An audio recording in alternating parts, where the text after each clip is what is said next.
નમસ્તે. હવે મેં આગલા વિડીયોમાં કિતાબની વાત કરી હતી. હવે વાત કરવી છે કૃષિની. તો કૃષિને જે ભાવ મળે છે એ ટ્રેડરો જે ત્યાં એપીએમસીમાં હોય છે, જે મંડી કહેવાય છે, એમાં હોય છે એ પ્રમાણે એમને મળતા હોય છે.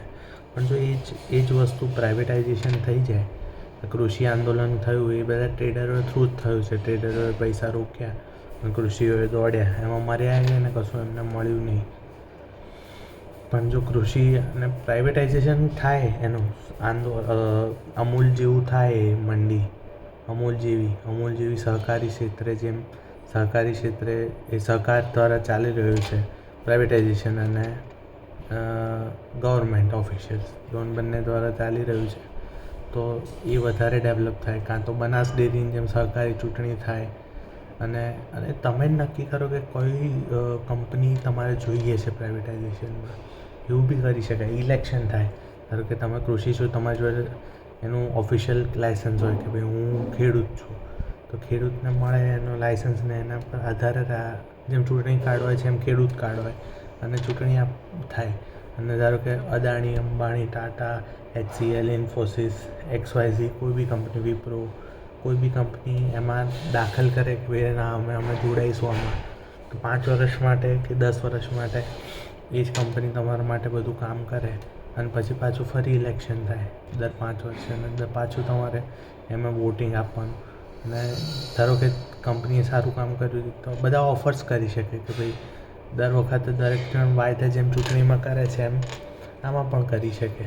તો પ્રાઇવેટાઇઝેશન થશે તો કૃષિઓ આગળ વધશે. આપણે ત્યાં હજી બી ખેડૂતો વધારે છે, તો ખેડૂતો વધશે તો એમને જ ફાયદો થશે, ખેડૂતોને જ ફાયદો થશે. એમણે જે કાલા કાયદા કીધું એ કોઈ કાળો કાયદો નથી.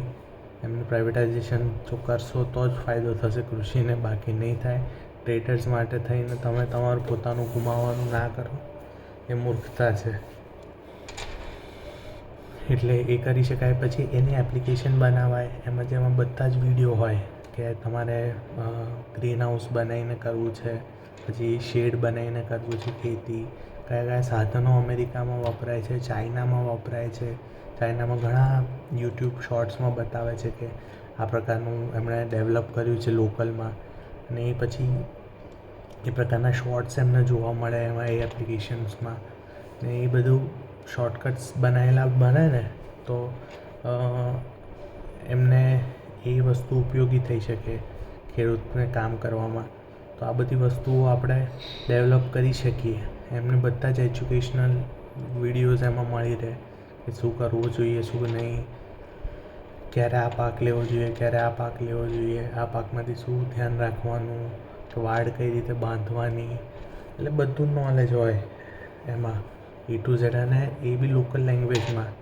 ધારો કે ગુજરાતમાં છે તો ગુજરાતી, પંજાબમાં છે તો પંજાબી, હરિયાણામાં છે તો હરિયાણવી, પછી ઉત્તર પ્રદેશ ને બિહાર છે તો હિન્દી કે બિહારી કે ઉત્તર પ્રદેશની ખડી બોલી કે એવી બોલીમાં હોય તો એમાં આવી રીતે કરીએ ને તો કર્મયોગ માટે થઈ શકે. આની પહેલાંનું જ્ઞાન યોગ હતું, હવે આ કર્મયોગ થયું. તો કૃષિ માટે આપણે કરી શકીએ.